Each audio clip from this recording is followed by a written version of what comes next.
కడప జిల్లా బ్రహ్మంగారి మఠం మండల కేంద్రంలోని స్థానిక గోవిందమాంబ జిల్లా పరిషత్ బాలికల ఉన్నత పాఠశాల కందిమల్లాయపల్లి నందు గురువారం నాడు తెలుగు సీనియర్ ఉపాధ్యాయులు శ్రీ లెక్కల కొండారెడ్డి ఆధ్వర్యంలో తెలుగు భాషా దినోత్సవం మరియు జాతీయ క్రీడా దినోత్సవ వేడుకలు ఘనంగా నిర్వహించారు.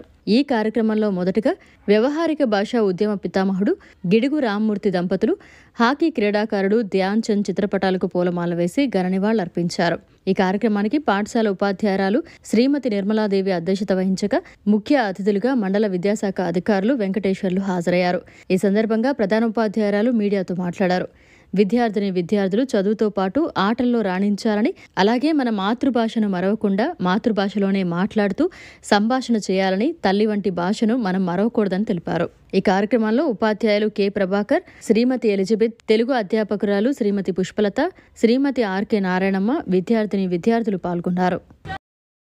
ప్రధాన ఉపాధ్యాయురాలకి మరియు ఉపాధ్యాయురాలు గారికి నా యొక్క నమస్కారములు. ఎంఈఓ సార్కి కూడా నా యొక్క నమస్కారములు. ఈరోజు తెలుగు దినోత్సవం సందర్భంగా నేను కడప జిల్లా వైభవం గురించి చెప్పబోతున్నాను. కడప జిల్లా అనగానే అందరికీ ముందుగా గుర్తుకు వచ్చేది అది ఒక బాంబుల సీమ అని మాత్రమే. కానీ కడప జిల్లాలో ఉన్న ప్రాధాన్యత, చారిత్రక ప్రదేశాలు, దర్శనీయ స్థలాల గురించి ఎవరికీ తెలియదు. కడప జిల్లాలో పెన్నా, చిత్రావతి, కుంద మరియు బహుదా వంటి ప్రసిద్ధి చెందిన నదులు ప్రవహిస్తున్నాయి. వాటిపైన అక్కడక్కడ ప్రాజెక్టులు ఉన్నాయి. అలాగే శేషాచలం కొండలు కడప జిల్లాలో మొత్తం విస్తరించి ఉన్నాయి. వాటిని మనము పాలకొండలు, నల్లమల్ల కొండలు మరియు వెలియగొండలు అని అంటాము. కడప జిల్లాలో ప్రవహించే ప్రతి నదికి ఒక పాట ఉంది, ప్రతి కొండకి ఒక కథ ఉంది. కానీ అవి పాడలేవు, పలకలేవు. ఒకవేళ అవి నోరు విప్పి పాడినా వాటి భాష మనకి అర్థం కాదు అన్నాడు కాల్ వికేస్. కడప జిల్లాలో చారిత్రక ప్రదేశాలు మరియు దర్శనీయ స్థలాలు ఉన్నప్పటికీ కావున దానిని మనము పర్యాటక రంగం అభివృద్ధి చెందింది అని అంటున్నాము. అలాగే తూర్పున నెల్లూరు జిల్లా, పశ్చిమాన అనంతపురం జిల్లా, ఉత్తరాన ప్రకాశం జిల్లా మరియు దక్షిణాన చిత్తూరు జిల్లా సరిహద్దులుగా ఉన్నాయి. అటువంటి కడప జిల్లా దేవాలయాలు మరియు ఆలయాలు, క్షేత్రాలు వంటి గొప్ప స్థలాలు ఉన్నాయి. విహారయాత్రలకు, విద్యార్థులకు సంబంధించిన, విద్యకు సంబంధించిన వంటివెన్నో ప్రాచీనటి కడప జిల్లాలో ఉన్నాయి.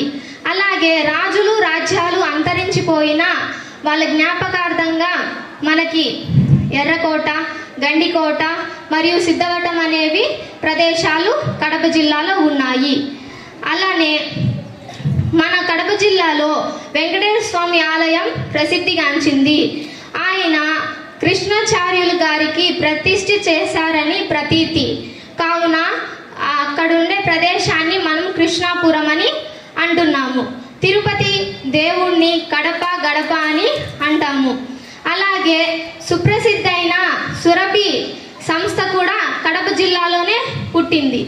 అటువంటి కవితా పితామహులు మరియు అన్నమాచార్యులు, అలాగే గొప్ప మహనీయులు కడప జిల్లా నివాసులే. అలాగే బ్రహ్మంగారి మఠం కాలజ్ఞానం వీరబ్రహ్మేంద్ర స్వామి వారు రచించారు. వారు కడప జిల్లాలో బ్రహ్మంగారి మఠం నివాసులే. కందిమల్లాయపల్లె నేటి బ్రహ్మంగారి మఠం. వారు లోకంలో జరగబోయేవి, జరిగినవి, జరుగుతున్నవి మొత్తం కాలజ్ఞానంలో రచించారు. అలాగే ఎప్పుడు కత్తులు, కటార్లే కాదు, కాలజ్ఞానం కన్న జిల్లా కూడా అని తెలుసుకోండి. అలాగే బాంబులు, బాకులే సంస్కృతమే కాదు, క్రైస్తవము, బౌద్ధము క్షేత్రాలకు కూడా నిలయమే. అటువంటి గొప్ప జిల్లా మనది. మాటలతో మరియు చేతులతో చేయుత, మనసుతో మమకారం వంటి స్వభావం కలిగిన జనాలు కడప జిల్లాలో ఉన్నారు. ఇలాగా మనము పర్యాటక రంగం అభివృద్ధి చెందాలంటే మొదటిగా చెట్లని నరకూడదు, అడవులని పెంచాలి. ధన్యవాదములు. నాకు ఈ యొక్క అవకాశం ఇచ్చిన అందరికీ నా యొక్క ధన్యవాదాలు.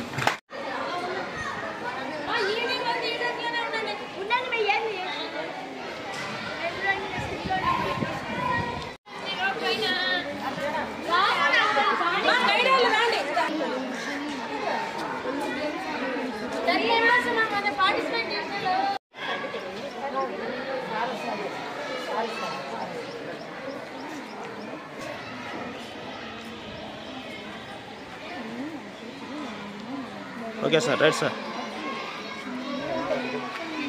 Okay sir, okay.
Okay sir.